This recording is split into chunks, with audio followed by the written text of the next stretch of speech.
Je vais vous présenter un show qui s'appelle Colin, qui va nous présenter son show musical. Et après, on va continuer à faire nos échanges et nos partages auprès des intervenants. Je vous laisse. Bonsoir à tous. Cette musique, vous la connaissez, elle s'appelle Seven Nation Army.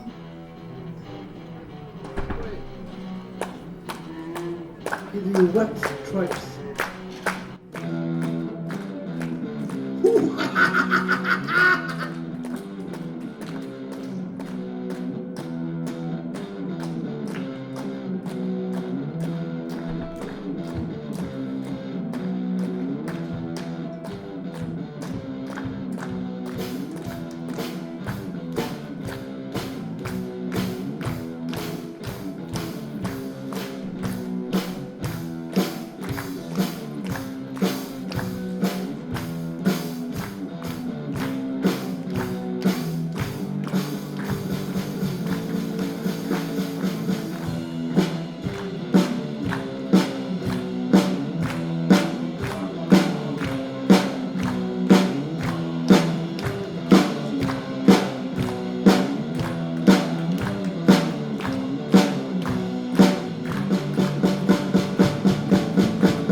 Merci, et je vous présente Nicolas Sarkozy.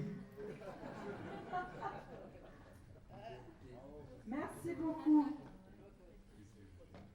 On continue nos échanges. Alors, je suis avec Élodie Morer, c'est ça. Voilà, vous êtes une maman aidante et vous avez un enfant qui est handicapé. Ce n'est pas toujours facile dans notre société. Est-ce que vous pouvez nous expliquer les difficultés que vous pouvez avoir malheureusement? Alors déjà, je vais commencer par dire qu'on se sent toute petite après passer après un show pareil, après cette intensité, cette expérience et ce charisme. Alors merci à tous d'être là. Merci à Victor pour son invitation ici aujourd'hui. Je me sens toute petite, je ne suis qu'une aidante familiale auprès de mon fils. Mon fils est autiste sévère, il a 6 ans.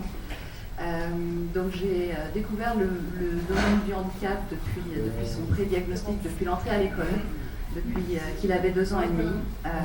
Dès l'entrée à l'école, ça a été... Dès l'entrée à l'école, ça a été... on ne va pas pouvoir le garder, madame. On va falloir le garder chez vous.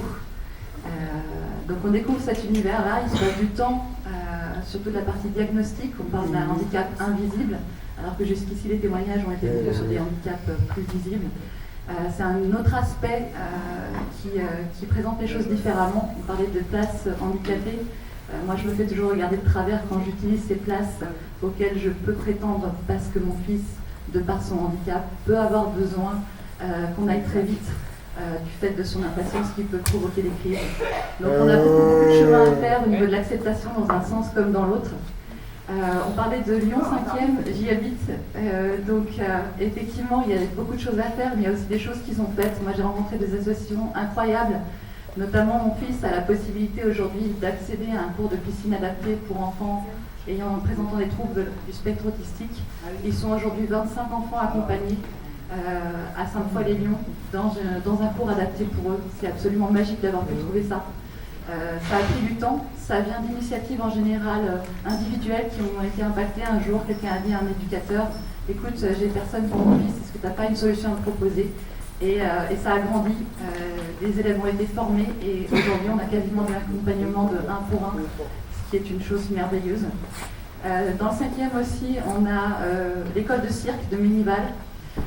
Cette école a eu la possibilité de développer un partenariat avec l'ARS pour permettre la prise en charge d'un enfant en situation de handicap pendant les cours de cirque et donc de permettre l'accès notamment à mon fils qui fait partie des élèves qui en bénéficient de ces cours de cirque adaptés. Alors dans le cadre de l'autisme, tout ce qui est motricité, c'est quelque chose d'extrêmement important et qui peut leur permettre de se développer.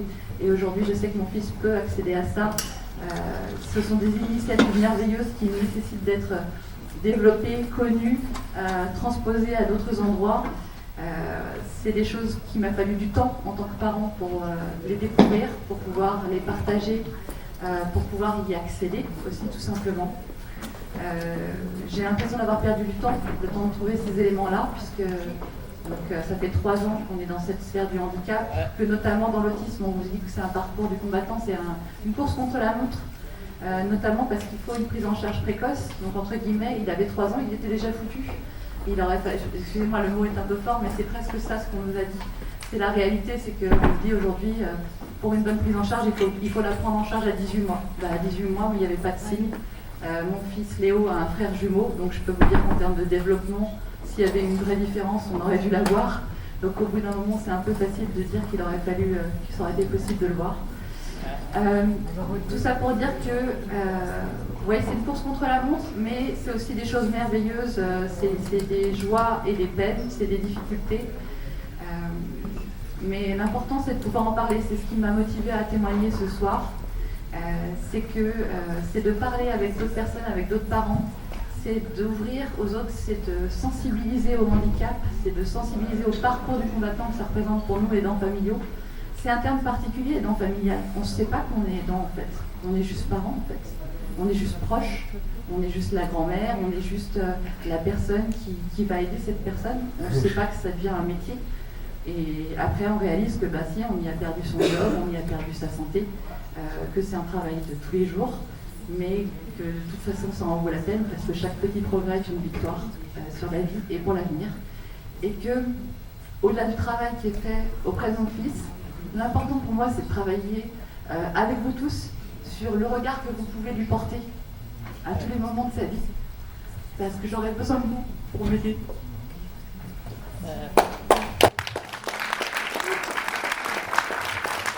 Merci à vous tous pour vos interventions, qui étaient très forts, en émotion, avec des beaux échanges à chacun de vous là présent. D'abord, merci madame pour me donner l'occasion d'en parler. Et je voudrais surtout remercier la dame qui est venue, qui a fait le slam, Myriam, je ne sais plus son nom de famille, parce que je pense que dans le premier slam, elle a résumé parfaitement en quelques instants la vie que l'on peut avoir, en tout cas en tant qu'aidant familial. Alors, je suis aussi content qu'il y ait ma voisine, parce que effectivement, moi je peux apporter un témoignage. Et je vais apporter un témoignage qui est celui d'un homme. Et en fait, il se trouve que dans mes nombreuses activités, je suis aussi syndicaliste. Et donc, je me suis intéressé à l'emploi des personnes qui étaient aidants familiales. Et c'est vrai que statistiquement, les aidants familiaux sont plutôt des aidantes familiales. C'est-à-dire qu'il y a beaucoup de femmes qui vont prendre sur elles, qui vont prendre leur temps partiel, qui vont renoncer à l'emploi et qui effectivement vont se mettre au service de leur enfant. Parfois aussi de leurs conjoints, et puis un peu moins souvent aussi de leurs parents. Donc on est dans une société aujourd'hui où on devrait plutôt parler d'aidants familiales que d'aidants familiaux. Et par rapport à ça, se posent aussi les questions de l'emploi. Madame l'a dit tout à l'heure, quand on est père ou mère, enfin c'était mon cas, il y a une difficulté que l'on va avoir, c'est comment on va pouvoir continuer à travailler, comment on va pouvoir avoir une vie sociale, une vie professionnelle. Et ce qu'on observe, en tout cas c'est le choix souvent qui est fait, c'est que c'est l'enfant, le parent, le conjoint qui prime avant même le développement professionnel. Et donc ça, c'est difficile de retrouver après un travail dans lequel on peut trouver un équilibre, dans lequel l'employeur peut aussi accepter que l'aidant familial puisse partir d'un moment ou un autre. Moi, il se trouve que j'ai un enfant qui est très très très handicapé, suite à un accident. Il est valide, il a eu un grave accident, il est très handicapé. Et comme le disait tout à l'heure un jeune homme, on passe une bonne partie de sa vie dans les hôpitaux. Aujourd'hui, on y est encore beaucoup, mais beaucoup moins qu'avant. Et ce qui fait qu'à la moindre problème, ou la moindre crise, comme disait madame, il faut pouvoir être disponible, on ne peut pas prendre un congé RTT comme on le veut. Donc c'est aussi très difficile. Donc ce qui fait qu'on a, en tant qu'aidant familial aussi, une difficulté professionnelle à trouver un emploi valable. Et puis après, ce qui est important, et madame l'a dit dans sa conclusion finale, c'est le regard que vont porter les autres, non seulement sur l'enfant, mais aussi sur la famille. C'est-à-dire, dans le slam, à un moment, il est dit une phrase que j'ai beaucoup aimée, c'est que d'aller chez les amis. Ce qu'a dit aussi Audrey, Audrey est une des amies, donc on est tout à fait en phase là-dessus. Mais c'est vrai que de dire à des gens, je ne peux plus aller chez vous parce que votre logement n'est pas accessible, c'est un passage aussi, c'est une petite mort quelque part, c'est-à-dire qu'on se coupe aussi de ses amis. C'est-à-dire qu'on finit par avoir un problème social. On ne peut plus aller au restaurant, comme j'évoquais tout à l'heure, parce que vous avez des gens qui ont une petite appréhension par rapport à quelqu'un qui va s'exprimer d'une manière un petit peu sur le plan auditif un peu plus fort que les autres, on va dire ça comme ça. Moi j'emmène mon fils régulièrement à la piscine. C'est vrai qu'il y a des gens qui sont très accueillants, mais vous avez aussi des gens qui ne le sont pas du tout et qui vous le font savoir très rapidement. Bref, quand on est aidant familial, il faut aussi se battre sur le plan social, sur l'acceptation à la fois de tout le monde. Et c'est vrai que quand on a une petite victoire, c'est énorme. Donc ça, c'est aussi des choses qui sont importantes. Et puis enfin, il y a aussi un élément qui est extrêmement important. Madame va le vivre, je suis un peu dommage de le dire, et parce que moi je le vis, c'est qu'un enfant qui est en situation de handicap, il peut vivre longtemps, bien entendu, et il va grandir, et il va peser de plus en plus lourd. Donc quand on a un enfant comme le mien, qui ne peut pas marcher, qui ne peut rien faire tout seul, ben, il faut aussi que les parents le portent. Et naturellement, la nature est fait en sorte que plus mon enfant grandit, plus moi je vieillis. Et plus je vieillis, moins je suis costaud. Donc ça veut dire qu'il faut aussi s'entretenir physiquement de manière à ce qu'on puisse apporter une aide à son enfant le plus longtemps possible. Le porter le plus longtemps possible pour façon, comme le disait Audrey, moi je suis tout à fait en phase avec Audrey, de façon à ce qu'on puisse aussi avoir la possibilité de pouvoir conserver son enfant dans un milieu familial, pas dans une institution. Il faut que les enfants qui sont en situation de handicap, quel que soit leur handicap, il faut qu'ils puissent vivre le plus longtemps dans une cellule familiale. Donc vous voyez, c'est très compliqué tout ça. Et comme disait madame, c'est vrai qu'au départ on est parents et on apprend que ça devient en fait un métier. C'est-à-dire qu'il faut savoir gérer professionnellement, il faut savoir gérer socialement, il faut savoir gérer sa propre santé. Et ça, tout ça c'est un peu compliqué. Et in fine, tout le monde sait que la nature étant ce qu'elle est, il arrivera bien un jour ou un moment où les parents ils ne seront plus de ce monde-là. Donc ça veut dire qu'il faut aussi travailler sur la fratrie. Et malheureusement, ce qu'on observe souvent, c'est que les frères et les sœurs ont aussi une vie. Et que ça se travaille dès le plus jeune âge, de façon à ce que la fratrie prenne le relais des parents. Donc voilà, et un aidant familial, c'est comme je dis souvent, quand on a une personne qui est en situation de handicap dans une famille, ce n'est pas l'enfant ou la personne qui est en situation de handicap, c'est l'ensemble de la famille qui est en situation de handicap. Et c'est vrai que c'est très, très, très difficile à vivre, et il n'y a aucun statut qui permette en tout cas à ces personnes d'avoir une vie équilibrée, socialement. Je ne vais pas revenir sur tous les problèmes qu'on peut rencontrer, mais c'est vrai que c'est une activité que l'on fait de tous les jours. Voilà. Du matin au soir, même la nuit quand vous dormez, vous y pensez. Une autre question ?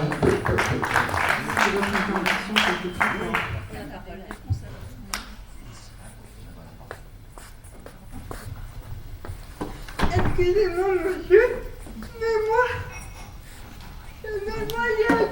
parce qu'en fait, moi, les parents m'écrasaient pourtant pour moi, parce que ils me donnaient comme moi, et moi, je suis pas d'accord avec vous, parce que moi, j'ai besoin d'un combat à chaque fois. Et là, moi, franchement, là, je suis pas d'accord avec vous qu'il y a tous les centres handicapés qui nous aident. Pour moi, ils nous aident pour faire des activités. Et là, j'ai certaines collègues qui sont là près de moi pour m'aider. Et voilà, je suis pas d'accord avec vous. Parce qu'on se connaît depuis très longtemps et on échange beaucoup sur... On n'entend pas. On n'entend pas. Plus près le micro. Plus près. Oui, voilà.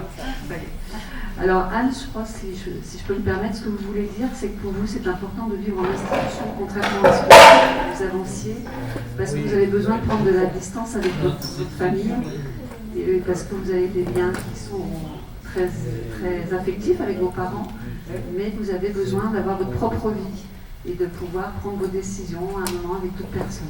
Est-ce que j'ai traduit ce que vous vouliez dire? Ça n'empêche pas les liens familiaux du tout, absolument pas, au contraire, mais ils sont différents et ce qui est vécu en famille est différent de ce qui est vécu en institution, et c'est complémentaire. Et en complément, pardon, je me permets, c'est vrai qu'on oppose toujours soit la vie à domicile chez les parents ou l'institution. Mais moi, mon propos, c'était de dire aussi qu'on devrait développer, comme dans d'autres pays, notamment les pays nordiques, mais pas que, une vie autonome parmi la société. C'est-à-dire que les personnes handicapées ne soient pas obligées de rester chez leurs parents, comme c'est le cas dans des pays en développement, par exemple, qu'ils puissent accéder à l'autonomie, mais pas forcément à temps plein dans une institution. Et puis, pour répondre aux questions que des aidants, ils ne sont pas seuls, quoi. Il faut que la société, la communauté, le quartier prennent le relais dans la mesure du possible, sur certaines activités, sur certains temps, sur certaines choses, pour que on partage et qu'on vive vraiment ensemble, comme vous le disiez tout à l'heure, mais aussi dans le quartier, dans la ville ou dans le village. Oui, merci madame d'avoir complété. Alors, Linéo, je connais bien puisque j'y suis. Non mais c'est vrai ce que dit madame, ce que dit Anne. Moi mon propos c'était, je n'ai pas la prétention d'être représentatif de l'ensemble des parents aidants. L'équilibre entre la vie institutionnelle et la vie familiale, bien entendu qu'il existe. Et que mon fils a besoin d'être au centre de mes yeux pour pouvoir aussi rencontrer d'autres personnes. Hein, ça, on est bien d'accord. Et c'est toujours très complexe en fait comme équilibre à trouver, parce qu'à chaque fois, ce sont des cas particuliers sur lesquels on va travailler. Vous avez effectivement, nous on a fait un choix dans ma famille, dans mon cercle familial, d'accentuer sur effectivement la présence le plus longtemps possible dans la cellule familiale. Voilà, c'est un choix que nous avons fait, mais nous savons aussi pertinemment que notre fils a besoin d'aller à l'école musicale pour pouvoir rencontrer d'autres personnes, d'aller à mes yeux pour rencontrer d'autres personnes, etc., etc., etc. Voilà. Et ça, c'est vrai que c'est une complémentarité et que chacun a trouvé l'équilibre nécessaire pour pouvoir effectivement s'épanouir. Et c'est là que ça renvoie à une question, c'est la place des personnes en situation de handicap dans la société et dans le choix. Moi, je crois que ce qui est important, en tout cas, et Audrey a très bien dit tout à l'heure, c'est la possibilité d'avoir le choix. C'est ça qui est important. Et à partir du moment où le choix est fait, là, on peut faire effectivement trouver l'équilibre nécessaire. Mon handicap, c'est depuis tout petit. Et c'est pas vraiment depuis tout petit je suis handicapé. C'est-à-dire pour moi, je sais, mais au fond, moi, j'en peux plus. Mais on m'aide, les parents m'aident. Voilà. Effectivement, et je pense que c'est aussi un droit que certaines personnes peuvent réclamer, de ne pas forcément souhaiter indiquer qu'elles ont un type de handicap. Tout à l'heure, j'indiquais rapidement, je suis syndicaliste également, et dans l'entreprise dans laquelle je travaille, ou dans d'autres entreprises dans lesquelles j'interviens, la question du handicap n'est pas traitée, n'est pas abordée par les personnes elles-mêmes, parce qu'elles ne veulent pas se retrouver dans des situations d'inaptitude. Donc ça renvoie toujours à est-ce que je souhaite, est-ce qu'on identifie mon handicap, ou est-ce qu'au contraire, je considère que même si je suis en situation de handicap, de toute façon, je suis une personne comme une autre, et je n'ai pas de raison de demander des avantages ou des passe-droits ou des privilèges, je ne sais pas comment on peut les appeler exactement. Donc ça peut exister. Et ça fait partie de ce que j'appelle aussi le choix, un choix qu'on doit pouvoir faire et que la société doit pouvoir accepter également. Oui, juste moi je voulais dire que c'est vrai que votre question, elle montre du doigt aussi qu'on a souvent une vision assez médicale du handicap et puis qu'on l'observe, qu'on essaie de le catégoriser. Il faut se rappeler quand même que la définition du handicap sur le plan international, c'est trois choses en fait. C'est une conjonction entre, certes, une... Ah, ça marche plus. On avait coupé le son, monsieur. Voilà. Vous entendez ou pas? Est-ce que ça marche? Oui, voilà. Alors, le handicap, en fait, c'est une conjonction entre trois choses. Certes, une déficience à la base, une déficience physique plus ou moins visible, mais c'est aussi les problèmes d'accessibilité physique, mais aussi au sens large, facile à comprendre, facile à lire, etc.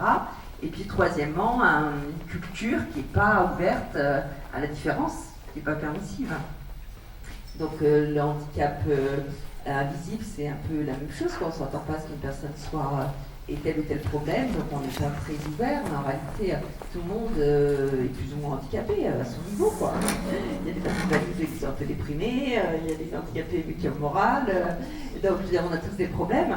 La question, c'est d'être ouvert à tous, comme tu le disais aussi Bertrand, hein, qu'on puisse quelqu'un aille au restaurant même si il fait des gestes un peu moins coordonnés que d'autres, et que ce soit accessible et puis qu'on soit plus tolérant, quoi, je crois.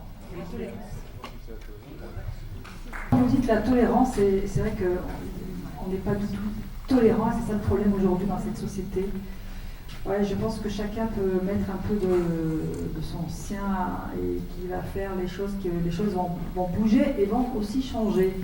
Et ça, c'est chacun de nous que nous allons faire tout cela. Voilà, je vous donne Je vais essayer de répondre du coup aussi à ma manière sur la question du handicap invisible et le fait de se faire reconnaître la question du diagnostic et des aides.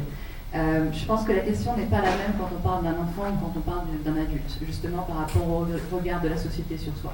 Dans le cadre d'un enfant, puisque c'est plutôt la partie que je connais, je vais reprendre les mots d'une des psychologues qui a le plus aidé mon fils ces derniers temps, qui nous a dit le diagnostic, je m'en fiche, je m'en fous, ça permet juste de récupérer des aides pour l'aider, pour être pris en charge et pour l'aider à progresser. Donc c'est en ce sens-là que je trouve que ça a du sens sur cette partie-là. Je parle juste de mon expérience et du handicap invisible, voilà, pour répondre à ce point-là, puisque c'était la question-là. Je vais aussi me faire relais de l'expérience des gens autour de moi. J'ai ma plus vieille amie d'enfance qui est autiste Asperger. Elle a réussi à être diagnostiquée sur le tard il y a à peine 7 ou 8 ans, donc on a exactement le même âge, donc elle a 39 ans. Ça a été le parcours du combattant pour réussir à se comprendre soi-même.